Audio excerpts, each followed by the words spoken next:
Good evening, everyone, and welcome to our regular study of Buddhist philosophy. During these few terms, we are looking closely at the writings of Buton Rinchen Drub on the history of Buddhism in India and Tibet, which had a huge two texts. The first text is mainly about the importance of study and listen, and particularly the merits of listening and study, and particularly Mahayana teachings, and identifying what are the Mahayana Buddhist scriptures themselves. And then now we have been looking at the second part of the book, which starts with Life of the Buddha.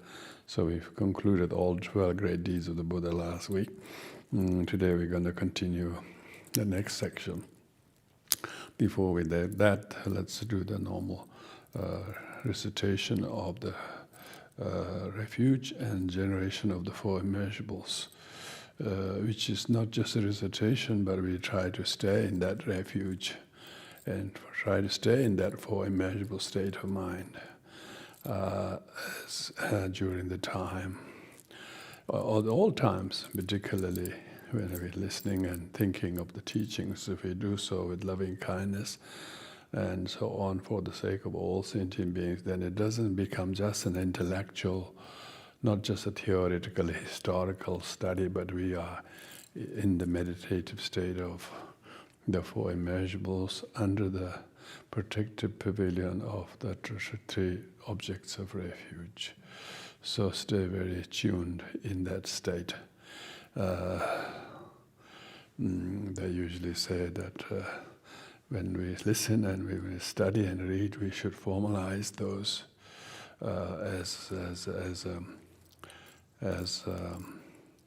as best as we possibly could to accrue merit.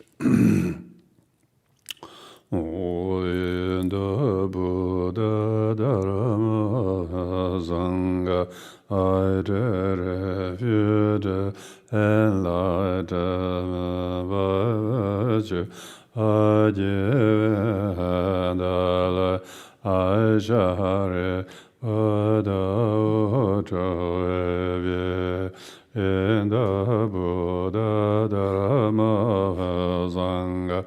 Identified enlightenment by virtue, identified I share authoritative in the Buddha Dharma Sangha. Identified enlightenment by virtue, identified I share may all beings have happiness and cause of happiness. May they be free from suffering and a cause of suffering. May they know a power of happiness that knows no suffering. May they dwell in equanimity, free from attachment for those never. May all beings have happiness and cause of happiness. May they be free from suffering and cause of suffering. May they know a power of happiness that knows no suffering. May they dwell in equanimity, free from attachment, aversion, those never. May all beings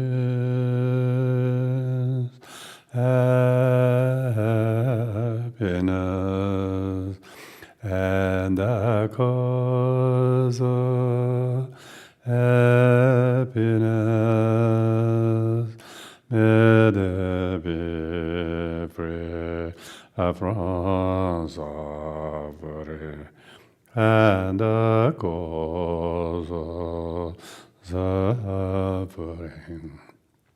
May they never part from the happiness that knows no suffering. May they dwell equanimity, free from attachment Possession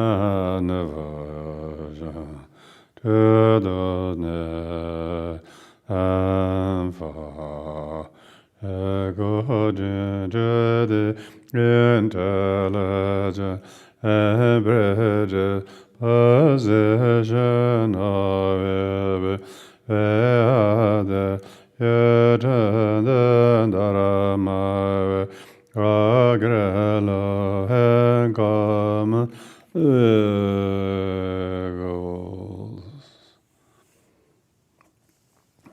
So this book 2 of Buton's History of Buddhism, as Obermiller has arranged this into 2 books, so that we are now nearly halfway of the second book, which cover the 12 great deeds of the Buddha, and the last section of which was not only passing away of the Buddha, how his relics were divided into 8 portions and given to 8 kingdoms, and how all of them honored the relics of the Buddha and enshrined them in stupas in 8 different locations. And so now comes the second part of this, which is the detailed analysis of the subjects that are covered in the teachings of the Buddha, how the survivor disciples created conferences, had here in Obermiller's translation, he calls them rehearsals. There were 3 rehearsals. I don't think rehearsal is quite right. It's almost like conferences. 3 major conferences were held. First one was immediately after the passing away of the Buddha. There were how the teaching was compiled, so that in fear of losing, and how that compiled teaching remained in this world, and then also the teaching also talks about how soon will this compiled teaching will become extinct from this world. So talking about the rise, spread, and collapse, really. First of all, the teaching itself has to spread, and then it has to remain, and then it collapses. So that's talking about rise, fall, and collapse. So the first topic is how the teachings were compiled. Because if the teachings weren't compiled, they wouldn't spread, And it was taught by the Buddha. And this first one, how the teaching was compiled, it has 2 parts. So the compiled of the teachings of the Theravada teachings and compiling the teachings of Mahayana teachings. Of course, this is Buton being a Tibetan Buddhist. He distinguishes these 2 very clearly. But he very faithfully treats the first one, the compiling of the fundamental teachings, which he called the Theravadan teachings, but actually that is commonly known in all Buddhist circles. So now we will look at the first one tonight on page 20 to page 73. It's Obermiller translated as first rehearsal. Actually means first conference, really. Sometimes called Buddhist council. After the monuments harboring the Buddha's relic, etc., had been erected, so this is talking about all the stupas were erected, and after Shariputra with his 80,000 followers, Moggallanaputra with 70,000 followers under his orders, and Teacher himself with his congregation of 18,000 monks have passed away. So this suggests that immediately, because Buddha himself passed away, and then not only that, Buddha was predeceased by Shariputra and Moggallanaputra. Yeah, so all the three great teachers passed away. Neither Moggallanaputra or no Shariputra became really successors because they both predeceased the Buddha. Yeah, not only they predeceased Buddha, but each of their followers. Like Shariputra had 80,000 followers, and Moggallanaputra has 70,000 followers. And they all passed away. Nobody really wanted to live. It's quite astonishing how they didn't think of the doctrine, but they all decided to pass away with the teachers.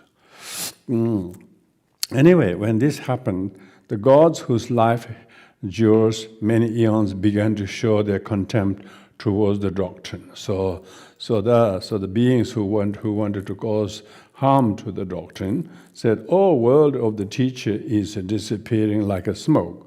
The monks who possess authority and power have likewise passed away." So they're basically telling the truth.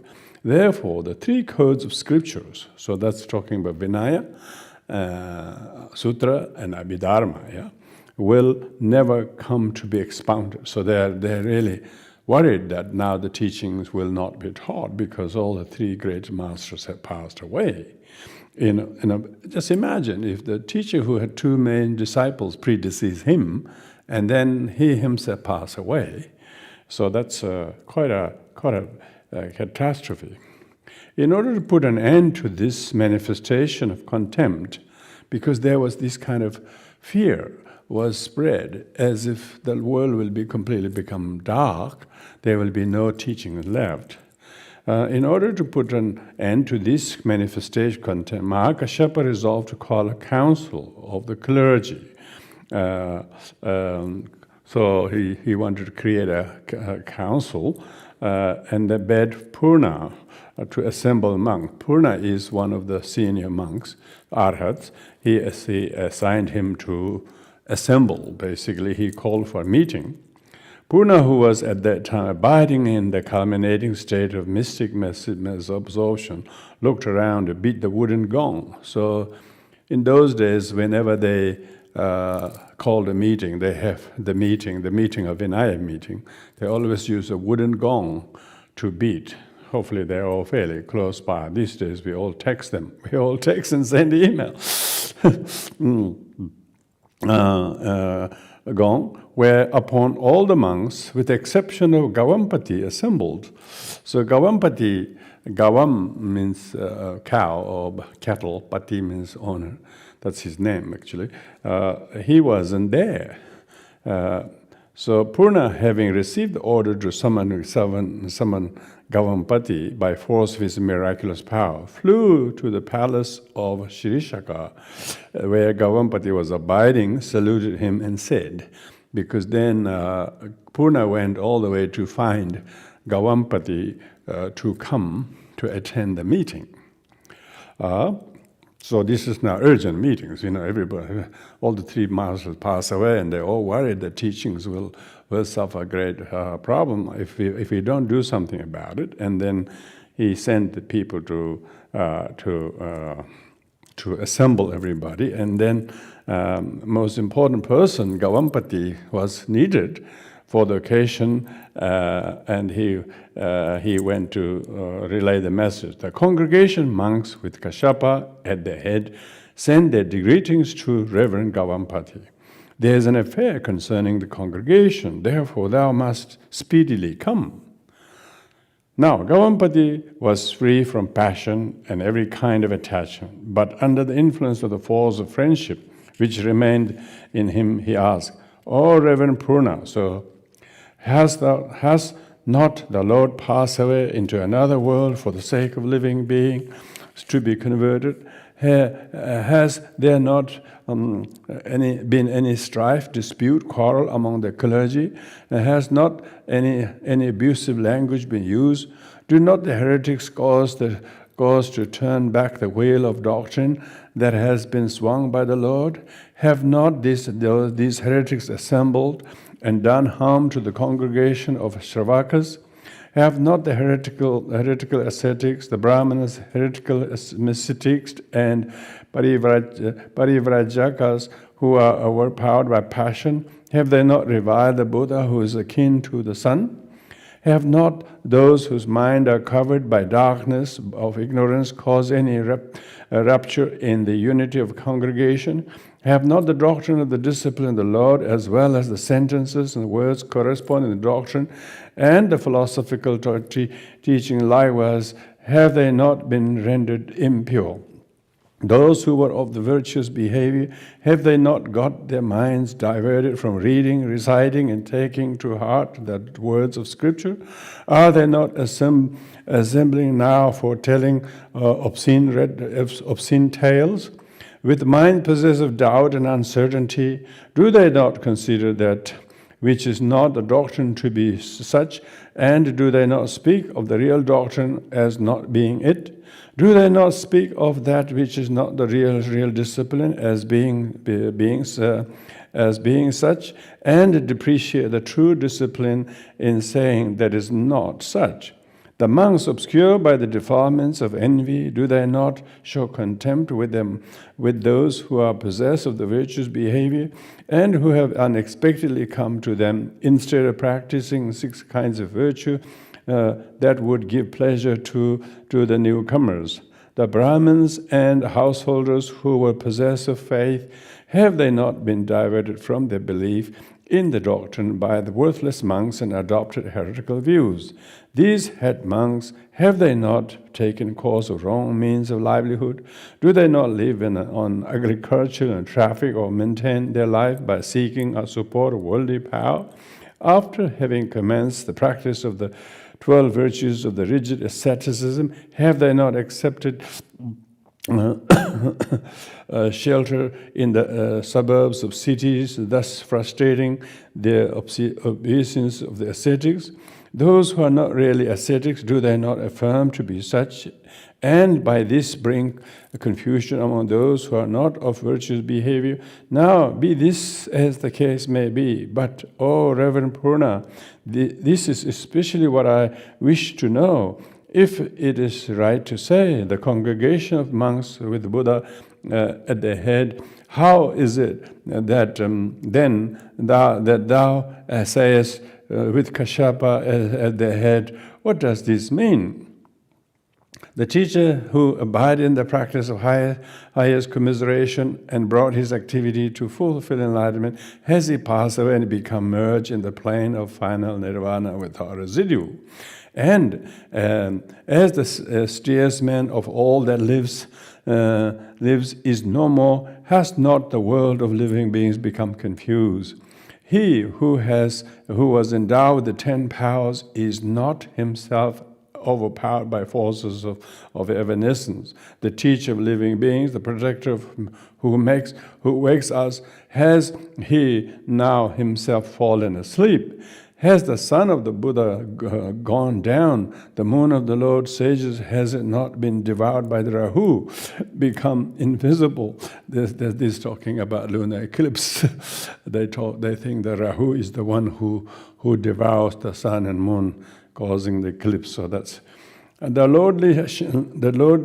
lordly enchanted trees in the region of the 33 gods, adorned by those fragrant flowers which are the components, parts of enlightened and bearing the 4 sublime fruits of saintliness, has not been broken by the elephant of impermanence. The light of divine wisdom, has it not disappeared into nirvana, blown out by the wind of evanescence? Such were his questions.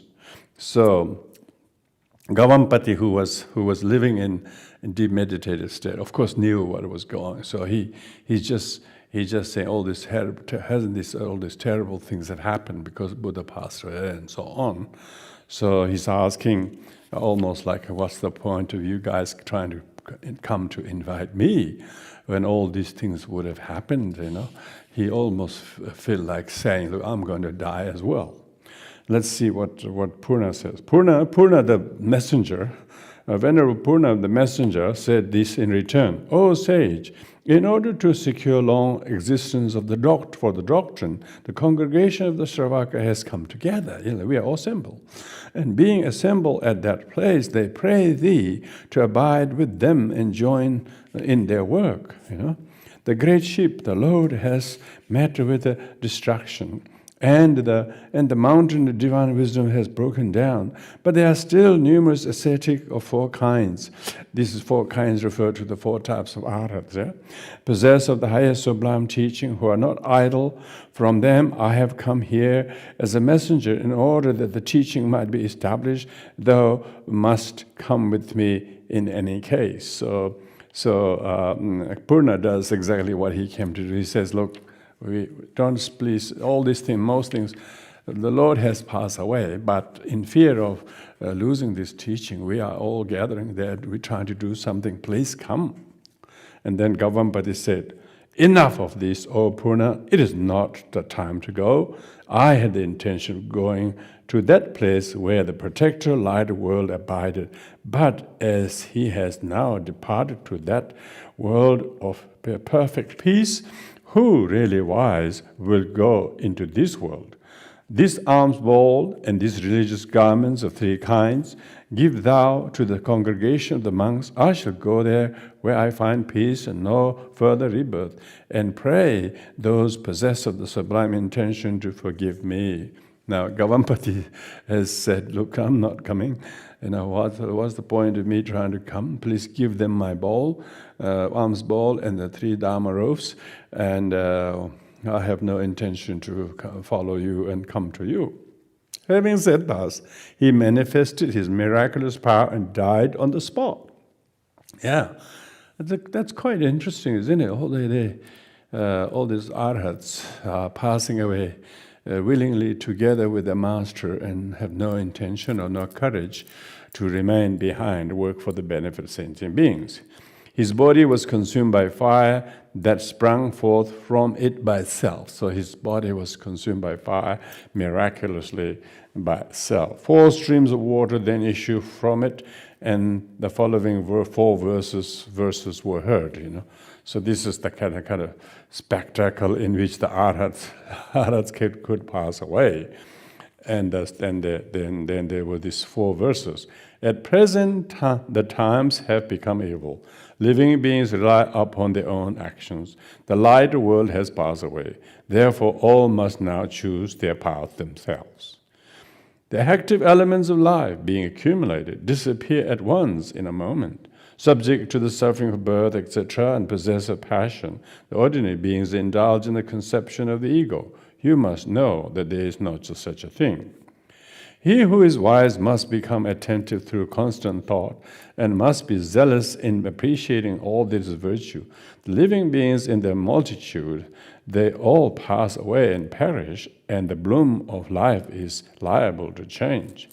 Having by this wisdom duly worshipped the Lord and brought to accomplishment all his aims, full of reverence and highest devotion, Gavampati has thus departed following his teacher. Thereupon Purna now becomes his trip has become useless.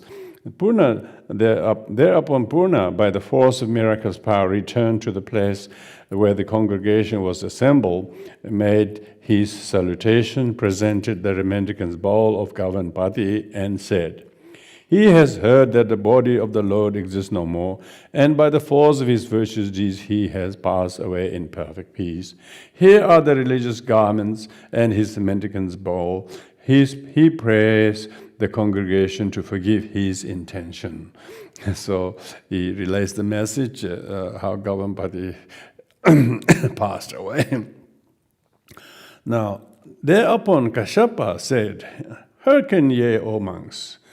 This one has passed away like a saint, but others must not depart in perfect peace in such a manner, as long as there is necessary work to do. Those who have power must assemble, dare not depart, like this high-minded Gavampati. the receptacle of virtuous deeds, who resided in Shishaka. In such a way, you must not think, but assemble, exert yourself, how to act for the sake of mankind. Now, of course, Mahakashyapa, who was really worried that everybody may follow the suit, he said, look, don't act like him. We all need to work together. He has passed away like a great saint does, but those of you who can do similar things, please don't come and help me, and we have some important work to do. Having given this order, he said, if the precepts of the doctrine are expounded here, many monks will come. In such a case, there may arise confusion. Let us therefore go to Magadha. Well,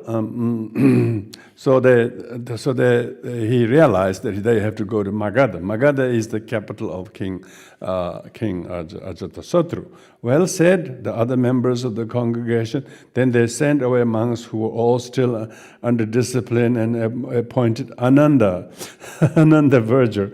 Ananda became like running around and trying to bring everybody together. Ananda with congregation traveling to Magadha passed through many country districts.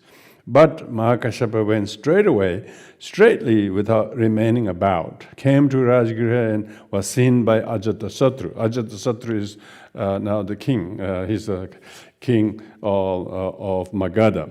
The latter, having been reminded of the teacher, was about to fall from his elephant like a swan, but Kashyapa held his force, forbade him to do so anymore, and said, because the King Ajatasattu was so shocked about the passing of the Buddha, he nearly fainted. We desire to discuss about the precept doctrine and godly place. Well, said the king, I shall provide all the necessary. So historically they say King Ajatasattu became the benefactor, Mahakashyapa became the preceptor, and then they held a meeting. The place where they had this council is Rajgriha. So these are three important place, people, teacher, and king. King Ajatasattu, Mahakashyapa, teacher Mahakashyapa, and place Rajgriha. Rajgriha is often remembered as a place where Buddha taught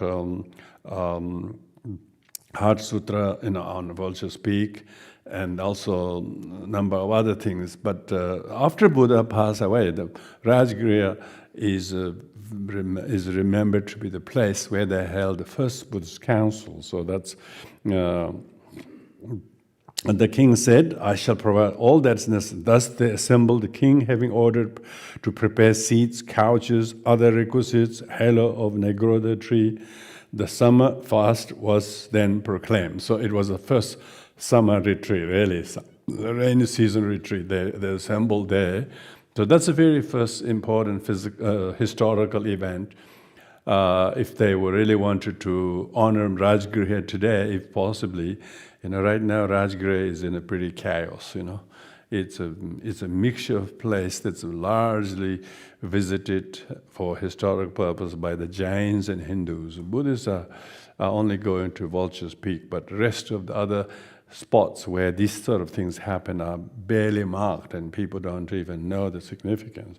But if there was a really significant Buddhist leadership in that area today to do something about it, they should really build a big conference place there to mark where they held the first Buddhist council. Well, that's just a pure wish, what I'm saying. Now Mahakashyapa. Mahakashyapa is the most senior monk, Arhat. Now Mahakashyapa, Mahakashyapa means there were quite a few Kashyapas. So Kashyapa is a very famous Buddhist name. Kashyapa means guarded by light. Tibetan we call Sung, guarded by light. So Mahakashyapa means Sung Chempo. So this is particularly Mahakashyapa, Osung Chempo. Having perfectly examined the state of the mind of Ananda, now they're checking, Ananda. Ananda was Buddha's not only cousin, but also his attendant. But Mahakashyapa, being the successor to the Buddha, is now checking on the suitability of Ananda to do the job. mind of Ananda, said to Aniruddha. See, Aniruddha is also one of the cousin of the Buddha, cousin of the Buddha.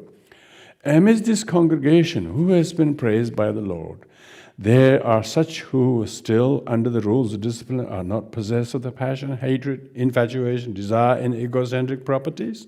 So they're discussing, is there anyone who's still stuck in the samsara with these things? Aniruddha, having looked over the matter with his supernatural faculty of vision, see, Aniruddha has the power to survey who is deluded and who is arhat. Thou must know, the congregation of the monks is free from all that is worthless. It is pure, possessed of that which is essential, is the field of virtue grows, and is worthy to receive gifts of the worldly beings. So he surveyed and he discovered all the Sangha, all the monks, senior arhats that are gathered there, that everything was perfect except one. But as to Ananda, he is the kind of which thou hast just mentioned. He's the exact one who mentioned, who's still soiled and deluded. By this, Kashyapa saw that Ananda was to be subdued by censure, and said to him, now Kashyapa has to first censure, meaning punish Ananda. We hear the highest congregation and shall not discuss about the doctrine with such as thee. We will not discuss the teaching, compiled teaching with people like you. So he put the Ananda on the spot. Therefore, be gone. Ananda trembled as if he had been struck by the most sensible part of the body. Oh, great Kashyapa, be merciful, said he. Because Ananda was attacked. And then Ananda's requesting Kashyapa, please be merciful. I have not committed any transgression as regard morals, views, conduct, and means of livelihood, nor can I be accused of slightest offense with regard to congregation. Poor Ananda became very, very defensive. He said, how come you guys doing this to me? To this Kashyapa said, as thou wert all the time sitting at the teacher's feet, with great wonder is it thou hast not committed 4 transgressions. So now he's putting on the spot. But now rise up and bear evidence that thou hast not been misbehaved with regard to the congregation. I shall show thee thy faults. So now I'm going to show you one by one all your faults. Ananda then rose up. The 3,000 worlds trembled, and the gods, full of awe, said, because when Ananda rose up to whatever, to face the music, I suppose, the 3,000 worlds trembled, and gods, everyone said, alas, Kashyapa, what words are true and beneficent? Is this bitterly essential Ananda, as we see from the elevated place? So they are asking, and Kashyapa said, thou hast summoned women in embrace religious life. Now this is the very controversial one for Ananda, influencing Buddha to ordain women. So now he's chastising him for doing that. Thou hast summoned women to embrace religious life, heedless of the doctrine, teachers having said to thee, Ananda, do not cause women to embrace religious life, and do not tell them that they ought to take orders and become nuns. Why that? Because if women took orders according to the discipline of the doctrine, later will have no long duration. As for instance, if hail descends to the field full of wild rice, the latter will be destroyed. Similarly, if the women took orders, discipline of the doctrine is not to abide for long. Has he not said that? So this is now, and Kashyapa is putting Ananda on the spot. So Buddha has said that this will all happen if the woman took ordination. He said all this, but yet you went against that and influenced him to ordain women. Ananda replied, I cannot be accused of want of shame and the like. But mind though this, Mahaprajapati Gautama was the foster mother who fed the teacher with her breast. It would be suitable to admit women to take order out of mere gratitude towards her, and in order that the Buddha should become possessed of the 4 kinds of adherents, including none. Now Ananda is arguing, saying, why shouldn't I? Because Prajapati Gautama is the one who breastfed the Buddha as a young infant when his mother died. And at the same time, the Buddha Dharma needed 4 members. If there is no fully ordained woman, novice, and fully ordained bhikkhunis, how could there be four members of the Sangha? Their gratitude, said Kashyapa, has caused harm to the spiritual body of the Buddha. Yeah, your expression of gratitude to the Buddha has actually caused the great harm to the actual doctrine. The hail has fallen on the abandoned field of Buddhaic activities. Therefore, there remains only a short of 1,000 years, short period of 1,000 years to abide. So he's been accused of shortening the duration of the teaching by admitting women. So that's one. In former times, when the passion of living beings were insignificant, the congregation of 4 kinds was suitable. But at present, it was not the wish of the teacher that this should be. So this is very, very Theravadan view, monastic view. Even today, quite a lot of quarters of Buddhist people actually think that was a terrible mistake committed by Ananda, and therefore teaching hasn't lived as long as it should. It is thou who hast prayed him to allow women to take orders. And this is why, this is thy first transgression. So this is the first of the many transgressions. I think there are about 8 transgressions. 4 are major, 4 are minor. Bear evidence in this means this is the first. This was a confusion caused by evil one. Just this is thy fault. Bear evidence. Moreover, when asked, thou hast answered otherwise, when it was proper, bear evidence to these. Again, thou hast trampled with thy feet upon Buddha's garment of fine clothes. So another transgression is putting his feet on Buddha's clothes, Buddha's robe. There was no companion who could have withdrawn them. If thou hadst cast them upward into the air, the gods would have taken hold of them. Bear evidence of this. So this is showing the disrespect by stepping on someone's clothes, Buddha's robe. That's why in Buddhism, if people really make sure that they don't put their feet on anyone who they think is their teacher or parents or whatever. It's one of the Buddhist etiquette, These days people talk about don't do this. So that's the second one. So Ananda probably by mistake, by being heedless, put his feet on the Buddha's hem of the Buddha's robe or something.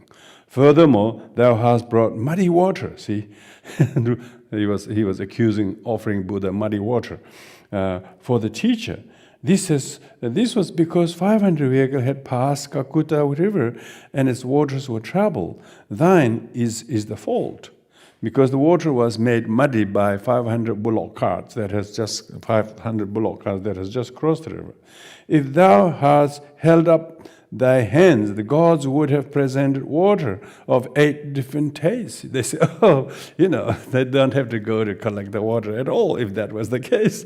The gods will be ready to pour those 8 delicious water from the heavenly spout. That's what he's being blamed. Bear evidence, therefore, Further on, it has been said, if one wishes, one may, for the sake of congregation, relax the strictest observance morality and the minutest of moral discipline, enjoy a pleasant existence.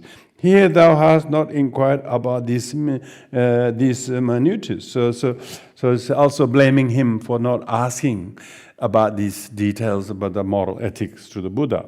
Now, there are different indications concerning them. It is said that they consist in abstaining from those transgressions which are mentioned directly after. 1, the 5 forms of fall. 2, the 4 transgressions that are to be expiated through confession. 3, the 90 transgressions leading to moral fall. 4, 30 transgressions requiring absolution. Or 5, after the indeterminate offenses. The consequences was that some have not been observed observed with regard to offense which deserve expulsion, and others have not been observed those indicated subsequently to the indeterminate transgressions.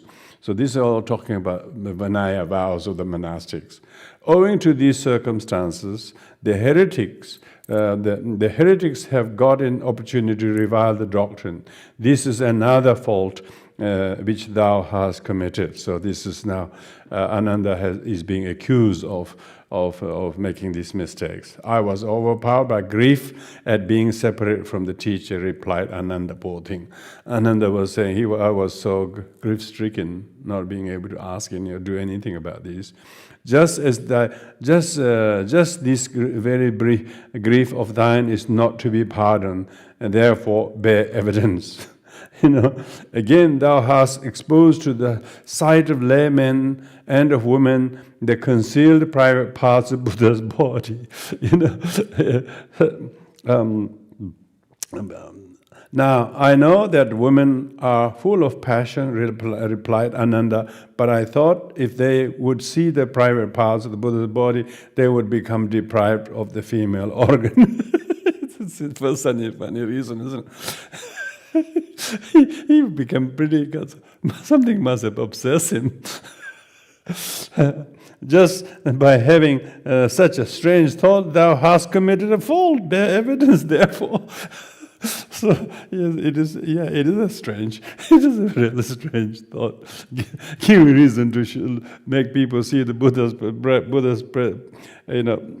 private part means Buddha's private part is showing that you could pull it as far as long as you can really want, because he's been such a pure monk. So it's talking about that. Furthermore, he thought by doing that it will impress the people, and therefore not remain women. Gosh. Anyway, furthermore, thou hast shown the Buddha's body of the teacher to women and has become polluted by their tears. I thought that if such a body was seen, living beings would make a creative effort of enlightenment, because he thought being able to show such one of the 32 marks of the Buddha is that, and by showing the people, it will readily instill faith in the mind of people. Just by thinking like that, thou hast committed a fault, and being thus, though slightly possessive desire, depart and do not abide amongst the highest congregation that is completely dispassionate. Ananda looked in the four directions, and full of pain and grief, spoke in low voice, Alas, such is my lot. The Lord has left me, on whom I only rely. Who will be my light and protection? At that moment the gods exclaimed, Oh, victory is with the gods, and asuras are vanquished. The teaching is prospered. Shravaka, who resembles the teacher, has censured another Shravaka who's like akin to the teacher. So they're all lamenting, seeing how Ananda has been censured by the Sangha, which they think is despicable. Thereupon Ananda spoke, O Kashyapa, have patience with me. I shall act in accordance with the doctrine and shall not do henceforth as I've done. So Ananda was made to confess and promise not to do that again. Consider thou but this, the teacher has entrusted me to thy care. Ananda, said he, do not be grieved. So this is like Mahakashyapa is saying, look, I've been actually made to look after you. Thou art confined to the care of Mahakashyapa. Kashyapa, thou must not be intolerant with regard to the insignificant defects, but act according to my word. So Kashyapa is saying, look, you've been assigned to me to be my disciple, and so now you should not be intolerant with these things, and honor my word. To this Kashyapa said, Thou, Ananda, must not weep. Ananda was crying now. The virtuous elements of thee are to increase, will not be diminished. So now Kashyapa is saying, no matter how low you feel, all of your virtuous elements will increase, and they will not diminish. I have inflicted punishment upon thee in order that thou should be zealous for the sake of the doctrine. So the reason why Mahakashyapa was doing this was so that the future of the teachings will be much more enhanced by causing this small punishment to Ananda. Thereupon, now this is all happening, yeah? This is a really big happening. Thereupon, Aniruddha said to Kashyapa, if Ananda is to be absent, how is the word of the Buddha to be compiled? So now Ananda has to be sent away to purify his misdeeds. And yet Aniruddha is now saying, how can we do this without Ananda? Kashyapa replied, Ananda, although he possesses a virtuous property, may not abide among us. So Kashyapa deliberately expelled Ananda from that congregation for the time being. I don't know how long it was, but among us, desires and likes are still existing with him. Therefore, he must be subjected to discipline and ought not to discuss about the doctrine with us.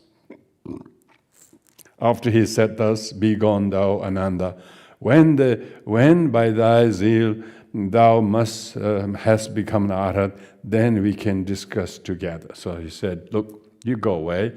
When you have become arhats, come back, and then we can discuss, the doctrine, compile the teaching with you, but not until then.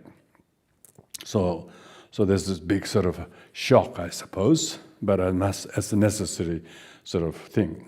Ananda, with eyes full of tears and distress at the thought that he was deprived of the teacher, departed from that place. He went to the village of the Vriji, and there one known as the son of the Vriji tribe became his servant. So Ananda had to go to Vriji, and someone became his attendant. Once, when Ananda was expounding the doctrine, this offspring of Vriji tribe, having got a glimpse of the teacher's state of mind, said, O Gautama, if thou dost keep off distraction and abidest in the dark shadow of a tree, thou shalt attain nirvana. Concentrate thy mind, practice profound meditation, thou shalt attain the state of perfect peace at an early date. Following this advice of the offspring of the Vrija, Ananda during the day and the first part of the night, walking and sitting, became purified from mental obscuration. At midnight, he washed his feet outside the monastery. Thereafter, he sank down in his right side, and without lowering his head on the pillow, attained the state of arhat. Thereafter, he returned to the place of council in the hollow of Nigrodha tree. So Ananda returned very quickly, attend arhatship, purify his mind. Mahakashyapa, for the sake of monks of future times who could forget the precept, discussed in the morning briefly in verse, and later in the afternoon detail. And first of all, there was a discussion about rehearsal of the sutras. Kashyapa asked Ananda whether he had energy enough to bade him to compile the sutras on the foundation of the resolution of the congregation delivered after the voted repeated twice. Thereafter, 500 arhats spread their religious garments on the seat supported by lion throne, on which Ananda seated himself. So now they basically coronated.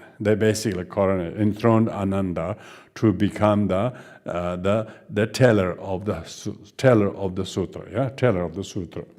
I must expound all the sutras I've heard, though he and the gods, knowing his intention, listened with reverence. Then Kashyapa uttered the following entreaty. So then Kashyapa himself now requested the following. O Reverend Ananda, expound out the sutras, the aphorisms which represent the highest form of the doctrine that was delivered by the Lord, the teacher whose intention it was to help the world. So now here you can see even Ananda only expounded the sutras at the request of Mahakashyapa. It seems Mahakashyapa himself did discuss something like about the Abhidharma and things like that. Although it's not really specific Abhidharma, he did that already, but he really realized all the sutras has to rely on Ananda. Thereupon, Ananda, recalling into memory of the virtues of the teacher, turned his face towards Bodhimanda. Bodhimanda means Bodhgaya, really. Folded his hands, recollected all the teachings he was to compile and began.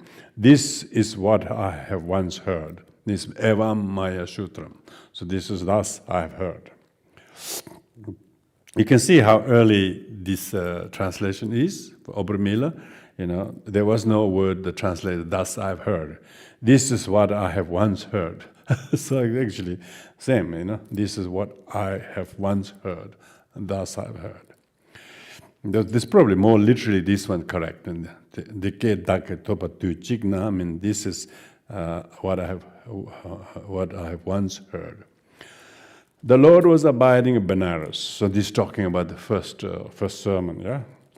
And Risipatana. Risipatana is the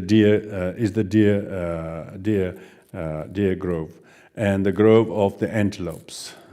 And he uttered these words, the gods became full of grief and sad. Alas, everything's world is, without exception, evanescent. Even that ocean has dried up, which was the repository of jewels of truth, jewels of virtue. He from whom this doctrine has been heard directly is now enjoying the bliss of salvation. So have I heard. Thus it is now summarized and is to be heard at present. Thereupon Ananda communicated the sutra. Then the Lord addressed the 5 monks as follows. This means Buddha spoke. O brethren, this is the doctrine that has not been heard before, with that of the uneasiness of phenomenal life. This is suffering, the first principles of the sand, and so on. So talking about the 4 sufferings, four noble truths.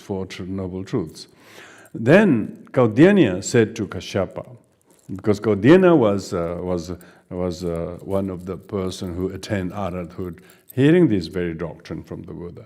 He said to Kashyapa, I've heard this part of the doctrine directly. It has caused the ocean of my blood and tears to be dried up, and has closed the door to the evil birth, has caused the mountain of bones to be crossed, and has opened the doors to blissful existence. Through the exposition of it, I and 80,000 gods have obtained the vision of truth. So he's telling the story.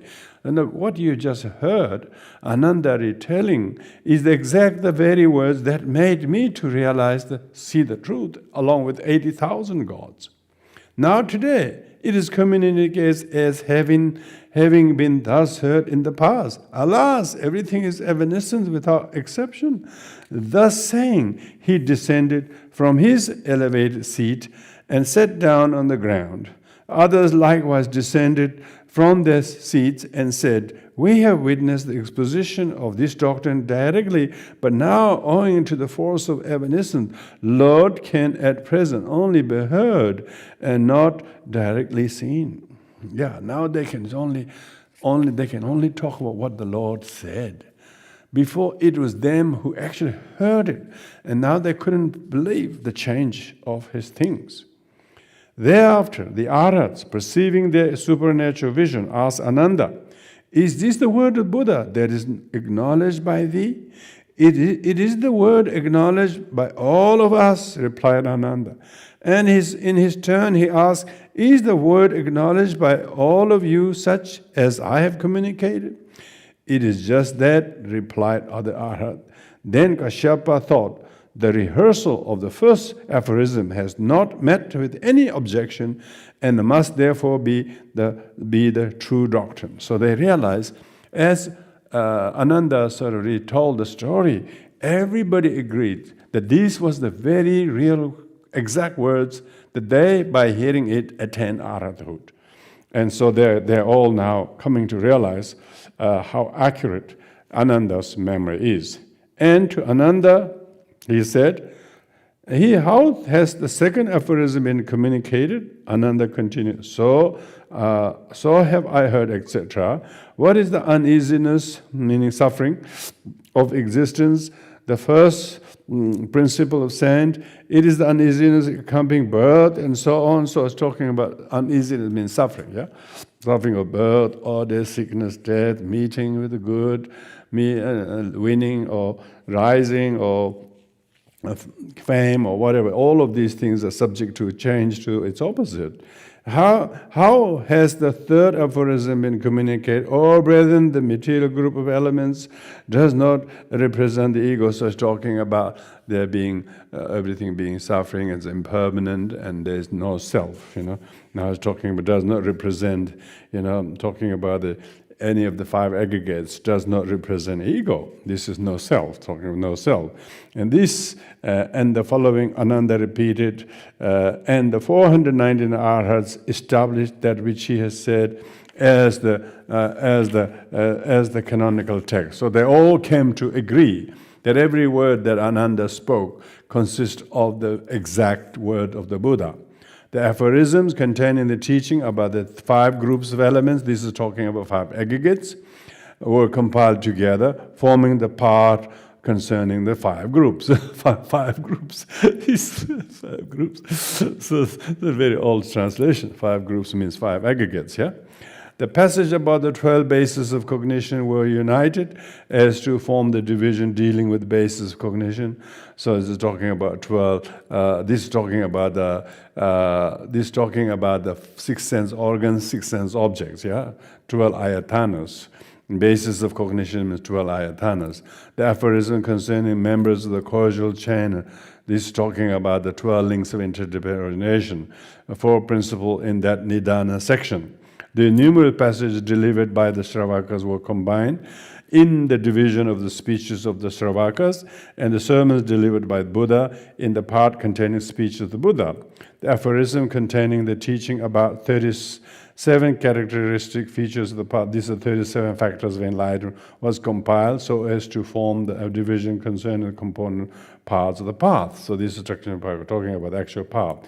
Numerous sayings were united with the divisions of saying, such as Udana Varga and Dhammapada and all these things, and numerous verses, Tabbat Pada means pada. Pada means they're all in metered. The pada, verses means metered, yeah? Verses are always rhyming into the corresponding section, and extensive parts of scripture into dirga agama, intermediate. So now this is talking about the long, medium, and short sutras. Into the madhyamic agama, so this is the medium one, and the solitary sentence in the alike, into separate passages containing one and more sentences. Thus the division of the sutra was compiled and established as the canon. So this is talking about how many sections there are in the sutras. Those 12 divisions we discussed before. So these are all compiled together. Thus the Division Sutra was compiled. And therefore, thereupon, Kashyapa asked Ananda whether the teaching was of such compass as has been compiled. It is of such compass, replied Ananda, and there's nothing that is left. So Ananda is saying that this is all, everything is there, whatever we told. There's nothing incomplete. Having said that, Ananda descended from the seat and sat down on the ground. So Ananda, having talking on the throne and explained all the sutra, now he came down.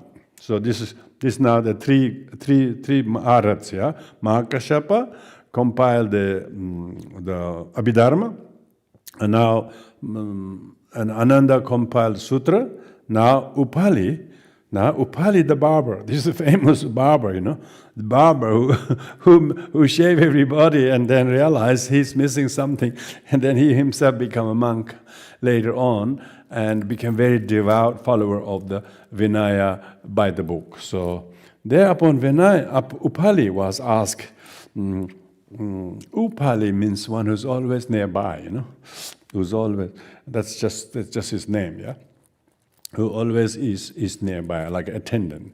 Thereupon Upali was asked whether he had sufficient energy, was then ordered to rehearse the Vinaya, because everybody is very tired of seeing the Buddha pass away. I mean, are you up to it? Are you up to tell us the Vinaya? Are you up to tell us the Sutra? Because everybody was really worried, and because everybody was passing away, remember? Everybody must so devastated, and as you can imagine. Ordered to rehearse the Vinaya in accordance with the resolution delivered after the twice repeated word, because twice repeated word means that, because when Mahakashyapa may have said, look, maybe can I suggest that we ask Venerable Upali to rehearse the Vinaya, then they must have show of hands, that everybody endorse him, It's quite democratic, I think. So it's a very, from this point of view, Buddhists still have a lot to learn, really. Modern Buddhists have a lot to learn. They should go by the seniority of Sanghas, who everybody democratically respect, rather than by birth or reincarnation, all these sort of things. It's completely a place of problem. And that's why there's all this politics of who gets to become reincarnation, or who gets to decide, and even the politics. Even some kind of a very socialist governments also wanted to decide the future of who will be the head of Tibetan Buddhism. It's called because not following the Vinaya. If they stick with the Vinaya, there's no room for confusion. After Upali has been seated on the seat supported by lions, so this means lion means throne, yeah. Throne, that's always the throne. He was enthroned, and that everybody, he sat much higher than everybody else. Then Upali, the Baba Kashyapa said, where did the Lord lay the first foundation of discipline? At Benares. For whose sake? For the 5 monks. He has ordered them to wear the skirt in a circular form. This is talking about the skirt. Men wearing skirt. It's all started then. I thought India is still wearing skirt. Even though they are not monks, they're all wearing dhotis. Indian, that lungi, the, what do you call that? Loin cloth they wear. Very pre-Buddhist. It's not just Buddhist, really. And Arhats perceived with the supernatural vision and became convinced that this was the real doctrine. So here, Venerable Upali was telling all the major vows, how Buddha resolved, and how each of those vows was added as things developed, including wearing of the robes. Where was the second foundation discipline established was the second question. At Benares, 5 disciples, in order to wear religious robes in a circular form, and so on. Where was the third foundation discipline established? In the village of Kalantaga, in order that Bhadradatta should overcome his immorality. So each of those vows were convened, if you like, when someone did something wrong, that everybody had an uproar. And then the rules were made as in order that this is punishable act in the future, so the monks are not supposed to do that. There's including people complaining to Buddha himself by ordaining young boys without parental consent. And then Buddha said, now the young boys need parental consent before they can be ordained. Including those problems like Angulimala, who've been a mass murderer, was also ordained, and saying that, so there are many, 14 or so questions these days. The one who's going to be ordained is asked. If his answer is all in negative, he's admitted. If any of his answers are positive, then he's not allowed, because these were all made a rule by people complaining. Thereafter, the four sins meaning the four roots. That's a killing, stealing, and sexual activity, and telling lies. These four are the four roots. If the monastic person commit any of these, they will be expelled. They call four parajika. Parajika means four defeats. Thereafter, the four sins. Four sins is this is why Obermiller can't think of anything but four sins. Very Judeo-Christian term. Actually, it's called defeats. Pampa means defeats or faults. Therefore, thereafter, the four parajikas meriting expulsion, because you get expelled from the monastery if this happened, unless the person himself admitted and willingly left the monastery. And the 13 transgressions requiring rehabilitation by the whole of the clergy. So this is also transgressions which are not complete transgressions but partial transgressions. That is called indeterminate transgressions. There are 13 of them, and 30 transgressions accompanied by forfeiture, and 90 transgression acquiring absolution, and 4 transgression to be expiated by confession, numerous minute of discipline, pacification of quarrels, supplementary rules, forfeitures, ordination, fast, punishment, calumny, and causes of transgression, and subject of faith. All these were definitely indicated. So Upali is listing all the historical list. So when the Vinaya was recounted by Upali, all the history came out. If you read the 13 volumes of the Vinaya, the rules themselves wouldn't even amount to maybe 1 volume. But the rest of the 13 volumes are all history, all the stories about what happened and what took place to make the rule. And then some questions asked about Buddha and his own on Shakya kingdom and its history. Buddha tells all the past many lifetimes of the story of the Shakyas and the Gautamas and so on. So the Vinaya books are really full of stories. The actual list of the vows is just a list of vows. Like here, these are listed here. So Upali had to do a lot of telling. Upali had to tell all the history. In such a way, the Vinaya was rehearsed. And after Upala descended from the seat. So then Mahakashyapa, in order to rehearse the Abhidharma, see the Mahakashyapa, it looks like he didn't do they all didn't really do much of the discussion of the teachings until Ananda finished, purified himself, become Arhat. So you can see the order is Sutra first, Vinaya second, and Abhidharma third. If you look at the Sutra, Sutra is mainly to regard as the remedy to hatred, and then the Vinaya is mainly to overcome desire, and then Abhidharma is mainly to overcome the ignorance. So this is what we call Sutra, Vinaya, and Abhidharma. These days, Sutra, Vinaya, Abhidharma, as the classical terms, is translated into view, action, and meditation.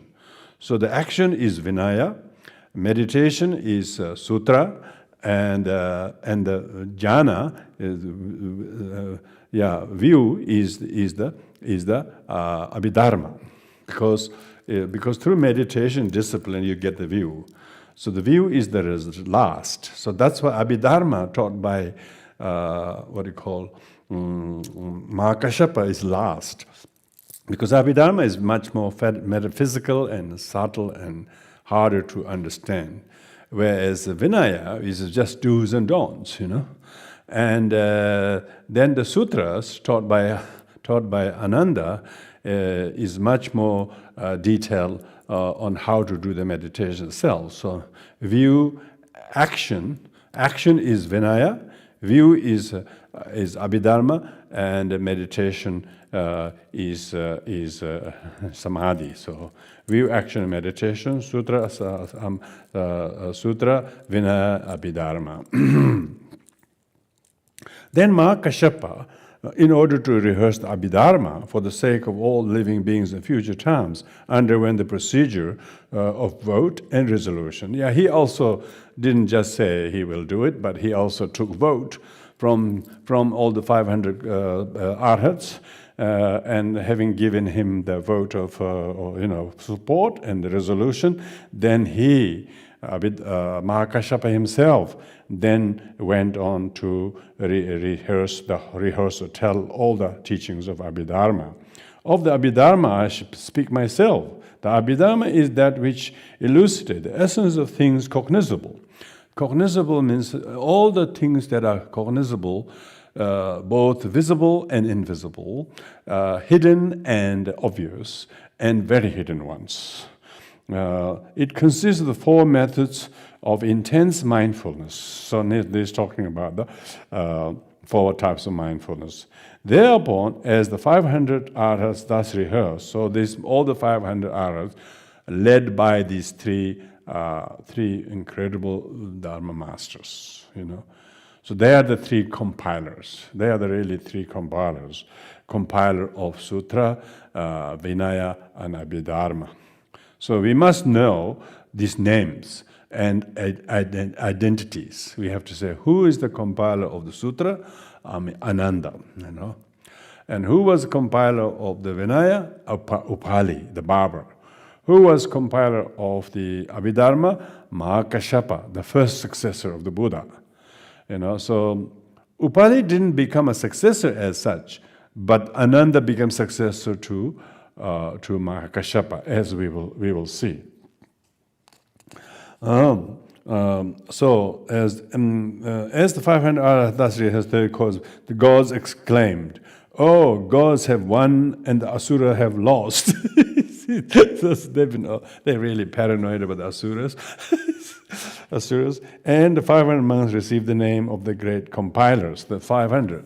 So they're talking about all the arhats. It's not just 3 arhats, but all these 500 arhats. They all endorse these. Thereupon Mahakashyapa spoke as follows: "The limitless word of him who has endowed with the 10 powers is now compiled in this book of the law.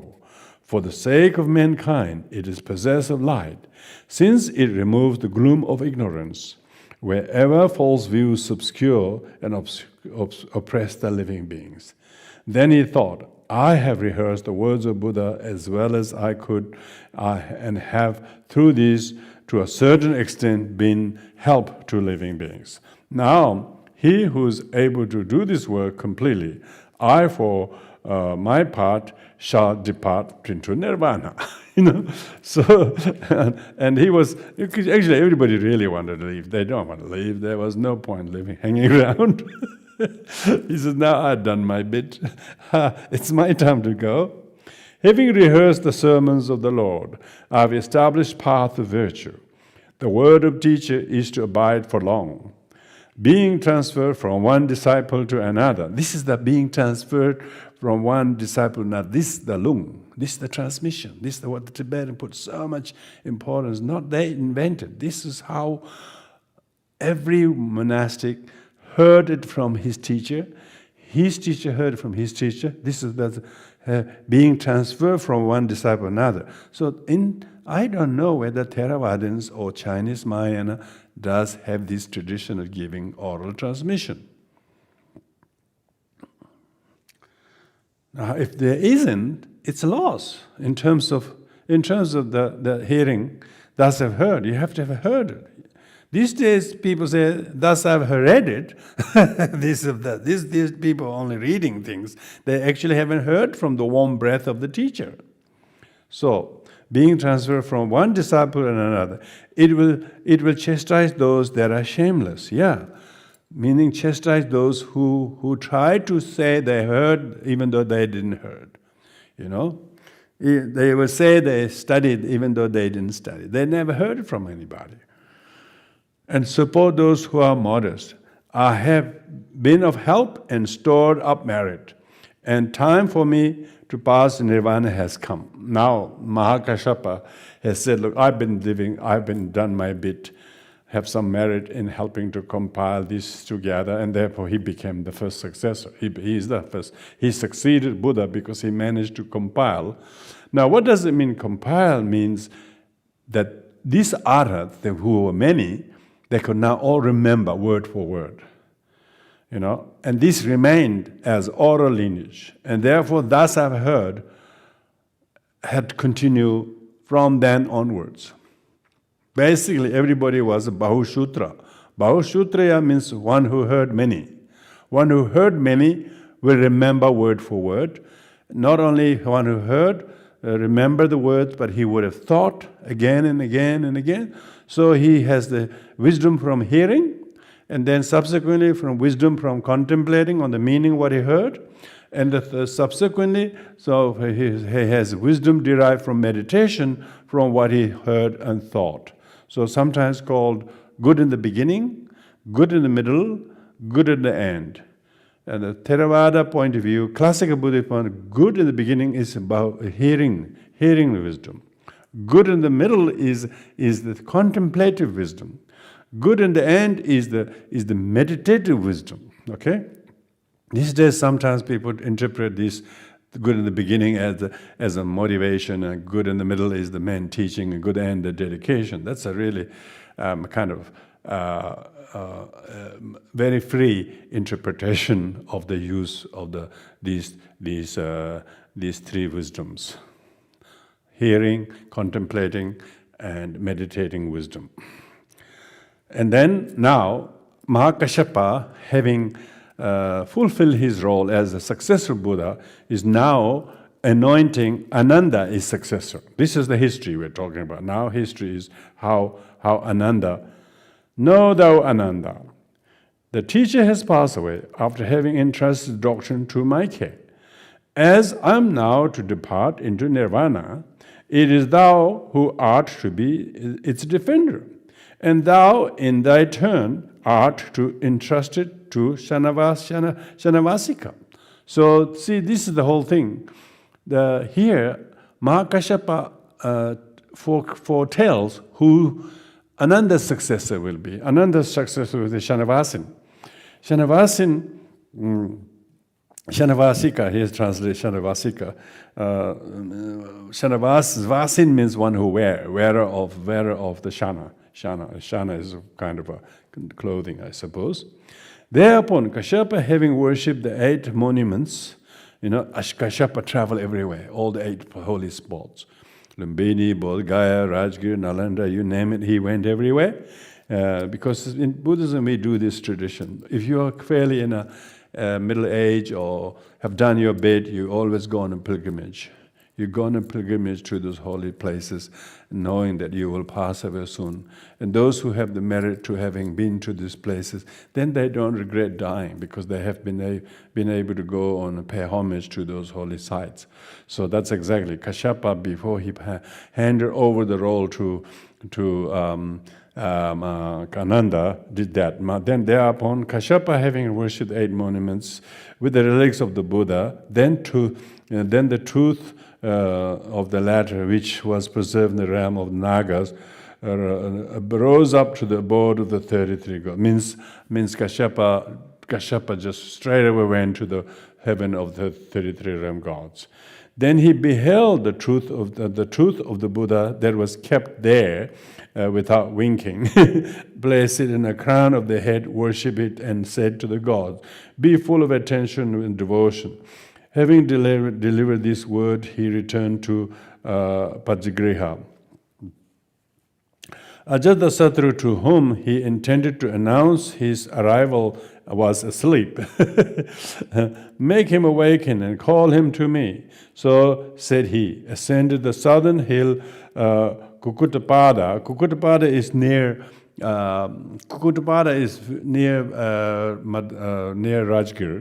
Rajgir. And Kukutapada is nowadays, they think that's the place where actually Asanga meditated. Asanga meditated 12 years. That's what they think, Kukutpada.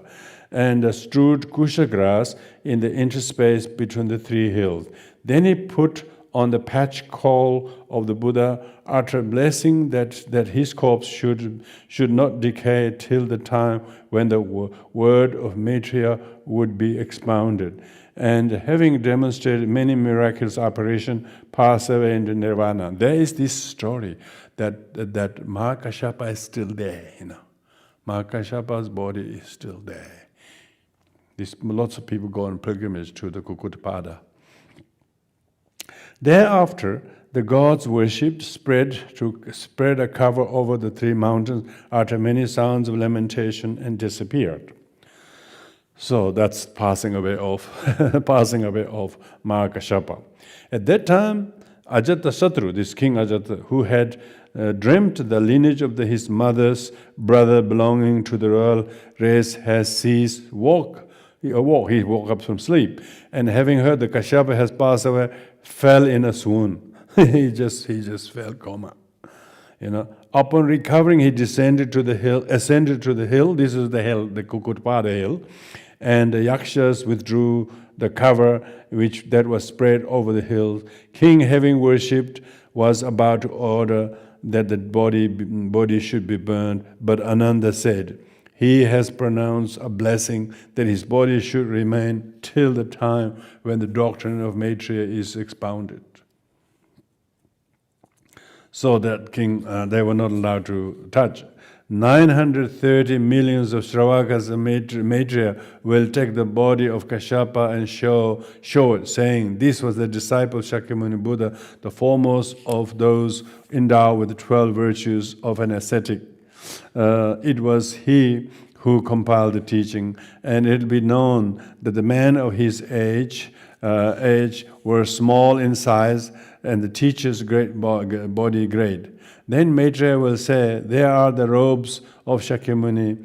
Then his adherents will assume the virtues of the ascetics and become arhat. It is for this reason that one must not burn these relics, but build here a monument. So you can see why Buddhists were really busy building monuments to bury the reliquaries of teachers one after another. You can see why there's so many stupas in different Buddhist places, because all the great masters pass away. Everyone tried to build monuments, and that's why we have started humbly here to build the memorial stupa of His Eminence Chogyal Rinpoche Rinpoche as part of this stupa of peace. Accordingly, they erected a monument and worshipped. And after that, a covering was again spread over the three mountains.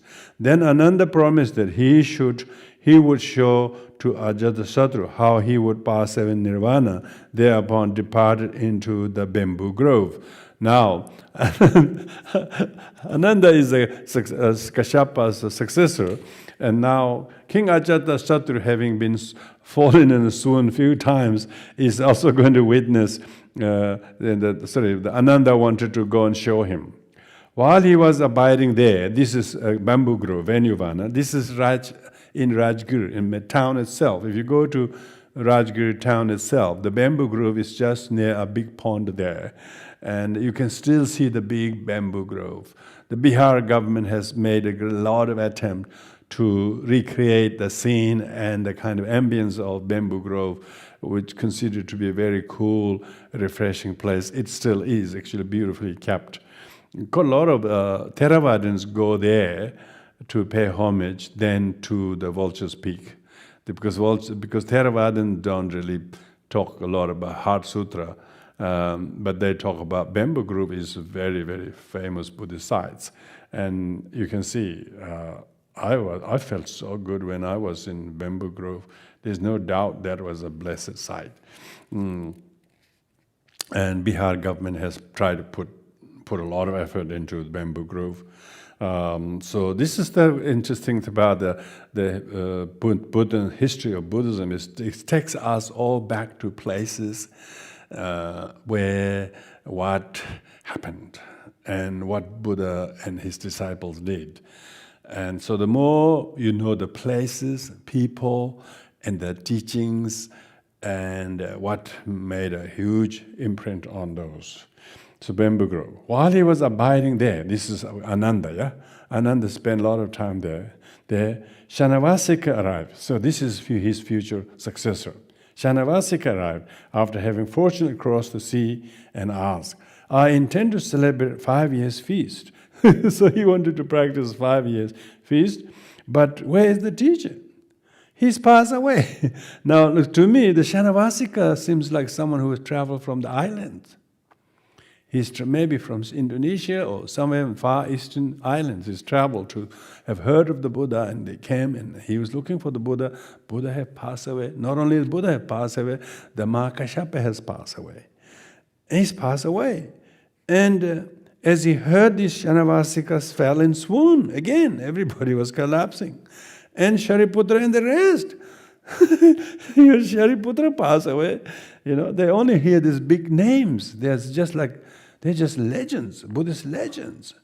All pass away. Where do they abide? They likewise has passed away. He says, where does he live? Can you send me his address? Can you please text me his address? No, he's passed away. No, he's passed away. And what's the answer? Thereafter, Shanavasika made 5 years feast for Ananda and the congregation, at the end of which he took orders and became versed in 3 code scriptures. So he became monastic himself, you know. And at that time, a certain monk was preaching in the following manner. He whose life has a duration of 100 years can certainly abide in ease like a duck in the water, and can be perceived as similar to such a duck. Such a uniform life is the best. Ananda, having heard this, said, Teacher has not preached like this. So it's saying that Ananda heard this. When he heard this, Buddha has not taught this. Who the hell is this? But he with whom life endures for 100 years invariably becomes born and perishes. Teacher has declared that here on earth 2 kinds of individual must be distinguished. Those with minds full of disbelief and hatred, and those who in their faith have gone astray. He who has wrongly apprehended the sutras is like an ox that has fallen into mire and must inevitably perish. He has no thoughts concerning his death. His study does not lead to knowledge and is fruitless. Incorrect knowledge, it is like poison. But he is really wise, whose study leads to correct knowledge and has for its result removal of all the obscuration. The monk who had recited incorrectly said to the preceptor with whom he studied, Ananda has grown old and has lost his power of memory. The preceptor said, subjected to the suffering of age, this living being has lost his memory. He does not recollect correctly, for his mind is overpowered by decrepitude. Ananda heard this and said, if I speak to him, there will be a quarrel. It is likewise unsuitable for me to go and remonstrate before his teacher. I shall therefore pass him into nirvana. Now Ananda also, he says, I'm not going to get involved in this. I'm going to pass him into nirvana. The old ones, they have died before. And with these new young monks cannot be accord. I'm now abiding quite alone, in concentrated trance similar to the bird. Those who were my friends and associates have all of them died before and are gone. How shall I reflect over the state of mystic absorption? There is no suitable teacher for this here. Yeah, so now the Ananda is also passing away. So this is the second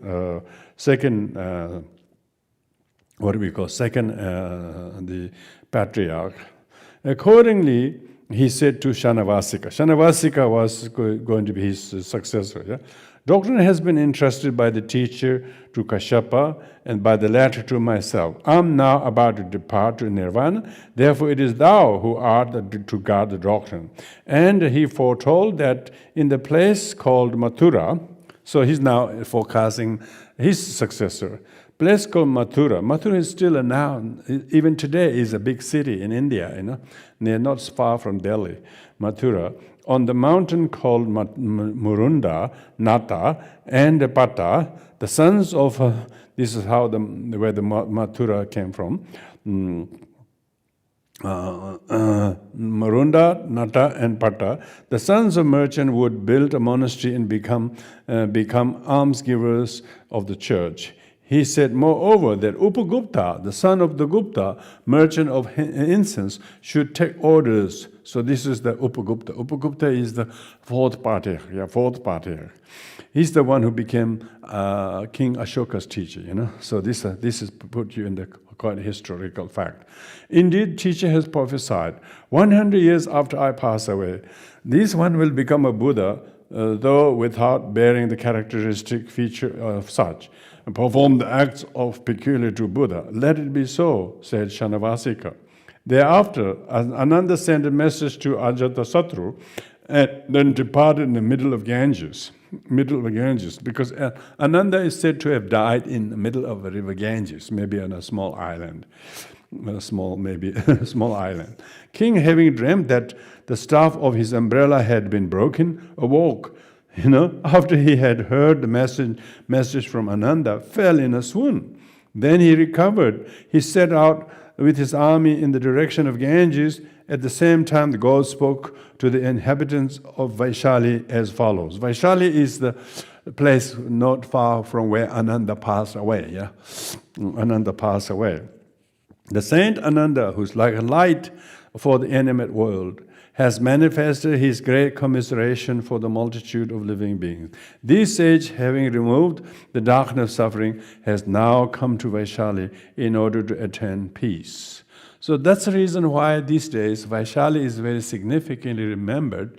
It's not only where Buddha announced that he's passing away, but it's the place where Ananda passed away, not far from there. And also it is the place where Ananda requested the Buddha to ordain women, and women got ordained. So Vaishali is a very significant Buddhist historical site. Thereupon, the Litsavi are the citizens of Vaishali. Now, Nepalese Buddhists these days think they are the descendant of Litsavis. Particularly in Kathmandu, all the Newari people, they think they are descendants of Litsavi. That's so be it. I'm sure that we all are descendant of Buddha. Thereupon the Litsavi likewise proceeded toward Ganges. At that time, Brahmanical anchorite with 500 adherents expressed the wish to take orders. Ananda produced by magic an island in the middle of Ganges. There, the anchorite and his followers were ordained and became arhats. With respect to the place and time, they became known by the name of Madhyantikas. Madhyantika, meaning they were in the middle of an island. Those who were ordained at noon in the middle of a river. So they got two reasons why they call Madhyantika. One is the middle of the day. One is the middle of an island. The Madhyantika means in the middle. The anchorite then prayed that he might pass away into nirvana before Ananda, but later said, Kashmir is the place suitable for mystic absorption and the best resting place. There, 100 years after I pass away, a monk known by the name of Madhyantika is to establish doctrine. Such was the prophecy of the teacher, and thou act according to it. I shall do so, replied the anchorite. Thereupon, Ananda, having manifested many miraculous apparitions, passed away in nirvana. Half of his body was taken by the citizen of Vaishali, other half by Ajatasattu. Ajatasattu was the benefactor of the Dharma. By the sharp thunderbolt of highest wisdom, he split it to his body resembling a mountain. One half was given to the ruler of man, other to the congregation lord. And thereupon the monuments were erected in Vaishali and Patliputra. Patliputra is actually modern Patna. If you look, one of the outskirts on the suburbs of modern Patna is Patliputra. it's quite rejected and forgotten, but nowadays they're trying to revive it. Anyway, thereafter, Madhyantaka, in order that prophecy of the teacher of the order of the preserved Ananda should be fulfilled, went off to Kashmir. There he seated himself in a cross-legged position and became absorbed in concentrated trance. This brought the Nagas who were residing there into a rage. They shook the ground and sent down a heavy rain. However, by this they were incapable of moving even the fringe of Madhyantaka's religious garment. Then a rain of arrows and other missiles descended upon him, but they were all turned into flowers. Owing to this, the Nagas were dismayed and asked Madhyantaka what would be his order. He said, this place belonged to me according to the prophecy of the Buddha, and they gave him so much ground as he could cover by sitting in cross-legged, but this space was miraculously augmented as to fill up all the 9 valleys of Kashmir. And the Nagas asked, how many adherents thou hast? 500 are, replied the elder. Now, if one of them will be absent, we shall take the ground back again, returned the Nagas. The elder said, be it that may be. In any case, it has been provided for almsgivers. Therefore, one must introduce householders here. Thereupon he settled there a multitude of people, and in order that they should prosper, he went to Gandhamandana and caused saffron to grow. This is in Kashmir. Kashmir, we call Kashmir is place where all the saffrons were grown, as because of this story. Thereafter, he subdued the troublesome Nagas. Later asked him how long the teaching was to abide there. The elder replied that it would exist 1,000 years.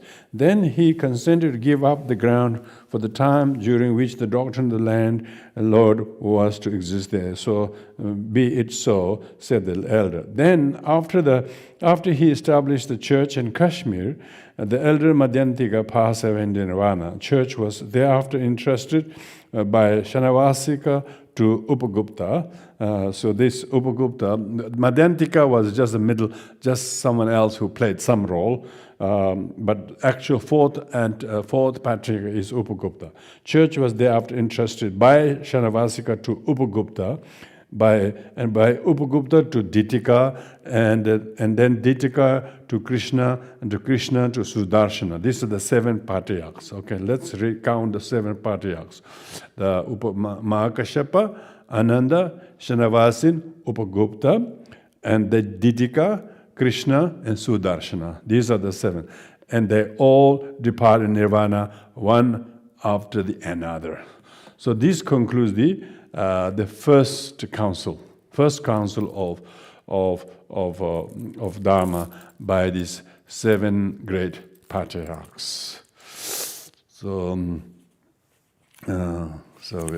now we are coming to the real history of who were the real people, arhats. These were all arhats, They all seem to have really passed away pretty quickly as soon as they found their successor, because they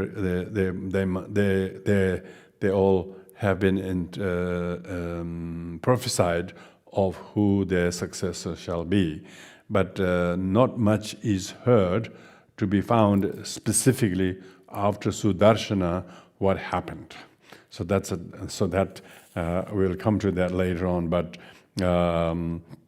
there is the early history of Dharma, how the compiling of the Tripitaka by the 3 Mahastaviras, our Mahatheras or Arhats, Mahakashyapa, Upagupta, and Upali and Ananda, and then the successors whose name we have just gone through. So thank you for your attention. Remembering these holy names and their places is already great blessings. Okay, so we'll conclude here. Thank you. Om Buddhist Mere Mevega Da Deva Menzege Omneze Mehale Pereda Birande Oshana Bataresenede Herenda Mahayana Jijin Wadewa Mereda Hevagra Meo Bivigas Delaveza Tuhoda Mahayana Jijin Kareja Manjushrinyodi Azama Dabadra Dilava Palove Avadehizamba Aisha Dedeke Adimere Mehedehe Selem Bodhijida Tebe Verehanayadaza Ve has been Bomedenger Freely without generation.